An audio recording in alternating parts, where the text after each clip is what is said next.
Hi friends, ಎಲ್ರಿಗೂ ನಮಸ್ಕಾರ. ಇವತ್ತು ಸ್ಯಾಟರ್ಡೆ ಮಾರ್ನಿಂಗಿಂದನೇ ಲಾಗ್ನ ಸ್ಟಾರ್ಟ್ ಮಾಡ್ಕೊಂಡಿದ್ದೀನಿ. ಮನೇನ ಸ್ವಲ್ಪ ಕ್ಲೀನ್ ಮಾಡ್ಕೊಳ್ಳೋಣ ಅಂತ ಹೇಳಿಬಿಟ್ಟು, ನೆಲನ ಒರೆಸ್ಕೊಳ್ಳೋಣ ಅಂತ ಹೇಳ್ಬಿಟ್ಟು ಒರೆಸ್ಕೊಳ್ತಾ ಇದ್ದೀನಿ. ಡೈಲಿ ನೆಲನ ಕ್ಲೀನ್ ಮಾಡೇ ಮಾಡ್ತೀವಿ, ಯಾಕಂದರೆ ಸಣ್ಣ ಮಕ್ಕಳಿದಾರಲ್ಲ, ಹಾಗಾಗಿ. ಇವತ್ತು ಬೆಳಗಿನ ತಿಂಡಿಗೆ ಮಿಲೆಟ್ನ ಬಿಸಿಬೇಳೆಭಾತ್ ಮಾಡ್ಕೊಳ್ಳೋಣ ಅಂತ ಹೇಳ್ಬಿಟ್ಟು ನೈಟೇನೆ ತೊಗರಿಬೇಳೆ 1 ಕಪ್ಪು, ಮಿಲೆಟ್ 1 ಕಪ್ಪಷ್ಟು ನೆನೆಸಿಟ್ಕೊಂಡಿದ್ದೆ. ನೀಟಾಗಿ ತೊಳೆದುಬಿಟ್ಟು ನೆನೆಸಿಟ್ಟಿದ್ದೆ. ಅದಕ್ಕೆ ತರಕಾರಿ ಏನೇನು ಬೇಕು ಅಂತ ನೋಡ್ಕೊಳ್ಳೋಣ. 4ರಿಂದ 5 ಟೇಬಲ್ ಸ್ಪೂನಷ್ಟು MTR ಬಿಸಿಬೇಳೆಭಾತ್ ಪೌಡರ್ನ ತೊಗೊಂಡಿದ್ದೀನಿ. 1 ಟೀ ಸ್ಪೂನಷ್ಟು garam masala, capsicum, beans, carrot, ನೆನೆಸಿರೋ ಅಂತಹ ಶೇಂಗಾ ಬೀಜ ಮತ್ತು ಬಟಾಣಿ, ನೆನೆಸಿಟ್ಕೊಂಡಿರೋಂಥ ಮಿಲೆಟ್ ಮತ್ತು ತೊಗರಿಬೇಳೆನ ತೊಗೊಂಡಿದ್ದೀನಿ. 1 ಮೀಡಿಯಮ್ ಸೈಜ್ ಹಾಕುವಷ್ಟು ಈರುಳ್ಳಿ ಮತ್ತು ಟೊಮೊಟೊನ ತೊಗೊಂಡಿದ್ದೀನಿ. ಇವಾಗ ಒಂದು ಕುಕ್ಕರ್ನಲ್ಲಿ 2ರಿಂದ 3 ಟೇಬಲ್ ಸ್ಪೂನಷ್ಟು ಆಯಿಲ್ನ ಹಾಕ್ಕೊಂಡು ಆನಿಯನ್ನ ಮೊದಲನೇಗೆ ಫ್ರೈ ಮಾಡ್ಕೊಳ್ಳೋಕ್ಕೆ ಹಾಕ್ಕೊಳ್ತಾ ಇದ್ದೀನಿ.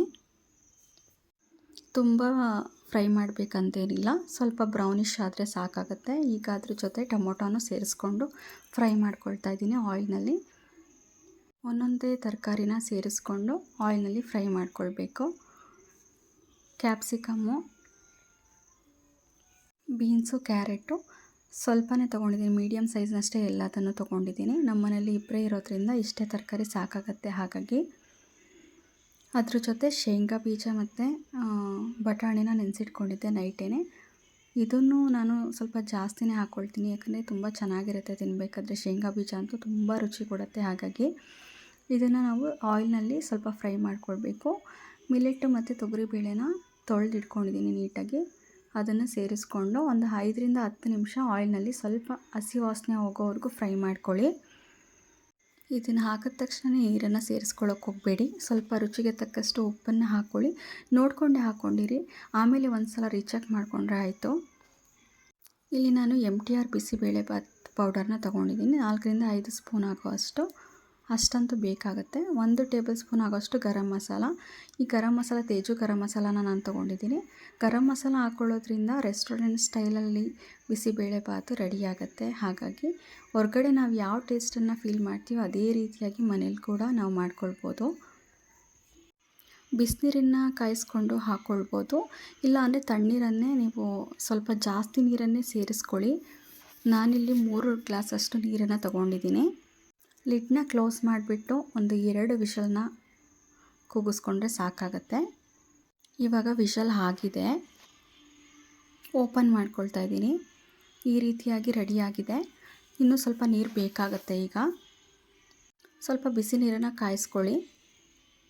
ಸ್ವಲ್ಪ ಕನ್ಸಿಸ್ಟೆನ್ಸಿ ತೆಳ್ಳಗಿದ್ರೇ ಚೆನ್ನಾಗಿರುತ್ತೆ. ಅಷ್ಟರಲ್ಲಿ ತಡ್ಕನ ರೆಡಿ ಮಾಡ್ಕೊಳ್ಬೇಡೋಣ, ಬಿಸಿನೀರು ಕಾಯೋ ಅಷ್ಟರಲ್ಲಿ. ನಾನಿಲ್ಲಿ ಮೇಲೆ ತಡ್ಕಾಗೆ 2 ಟೇಬಲ್ ಸ್ಪೂನಷ್ಟು ತುಪ್ಪನ ಸೇರಿಸ್ಕೊಳ್ತಾ ಇದ್ದೀನಿ ಒಗ್ಗರಣೆಗೆ. ನೀವು ಹೊರಗಡೆ ತುಪ್ಪ ಆದ್ರೂ ಬೇಕಾದರೆ ಯೂಸ್ ಮಾಡ್ಕೊಳ್ಬೋದು. 1 ಟೀ ಸ್ಪೂನ್ ಆಗುವಷ್ಟು ಸಾಸಿವೆನ ಹಾಕ್ಕೊಳ್ತಾ ಇದ್ದೀನಿ. ಜಾಸ್ತಿನೇ ಹಾಕ್ಕೊಂಡ್ರೂ ಚೆನ್ನಾಗಿರುತ್ತೆ. ನನಗೆ ಸಾಸಿವೆ ಏನು ಅಷ್ಟು ಇಷ್ಟ ಆಗಲ್ಲ, ಹಾಗಾಗಿ ಸ್ವಲ್ಪನೇ ಯೂಸ್ ಮಾಡ್ತಾ ಇದ್ದೀನಿ. ಕರಿ ಲೀವ್ಸು ಹಸಿದೇ ನೀವು ಯೂಸ್ ಮಾಡಿದ್ರೆ ಚೆನ್ನಾಗಿರುತ್ತೆ. ಒಣಗಿಸಿಟ್ಕೊಂಡಿರೋದು ಅಷ್ಟು ಟೇಸ್ಟ್ ಕೊಡೋದಿಲ್ಲ. ಅದ್ರ ಜೊತೆಗೆ ಗುಂಟೂರು ಮೆಣಸಿನ್ಕಾಯಿ 4ರಿಂದ 5 ಮುರಿದಿಟ್ಕೊಂಡಿದ್ದೆ. ಕೊನೆಯಲ್ಲಿ ನೀವು ಒಂದು ಸ್ವಲ್ಪ ಹಿಂಗನ್ನು ಸೇರಿಸ್ಕೊಳ್ಳಿ, 1 ಚಿಟಿಕೆಯಷ್ಟು ಸಾಕಾಗುತ್ತೆ. ಈಗ ತಡ್ಕ ರೆಡಿಯಾಗಿದೆ. ಅದಕ್ಕಿಂತ ಮುಂಚೆ ಎಷ್ಟು ನೀರು ನೀವು ಸೇರಿಸ್ಕೊಳ್ಬೇಕು ಅಂದ್ಕೊಂಡಿದ್ದೀರ ಅಷ್ಟನ್ನು ನೀರು ಸೇರಿಸ್ಕೊಳ್ಳಿ. ಸ್ವಲ್ಪ ಕನ್ಸಿಸ್ಟೆನ್ಸಿ ಈ ಥರ ಇದ್ದರೆ ಚೆನ್ನಾಗಿರುತ್ತೆ ಬಿಸಿಬೇಳೆಭಾತು. ಗಟ್ಟಿ ಇದ್ದರೆ ಅಷ್ಟು ಚೆನ್ನಾಗಿರೋದಿಲ್ಲ. ಈಗ ತಡ್ಕನ ಮೇಲೆ ಸೇರಿಸ್ಕೊಳ್ತಾ ಇದ್ದೀನಿ. ನೀಟಾಗಿ ಮಿಕ್ಸ್ ಮಾಡಿಕೊಂಡು, ತುಪ್ಪ ಹಾಕಿರೋದ್ರಿಂದ ಘಮ ತುಂಬ ಚೆನ್ನಾಗಿ ಬರುತ್ತೆ, ಟೇಸ್ಟ್ ಕೂಡ ತುಂಬ ಚೆನ್ನಾಗಿರುತ್ತೆ.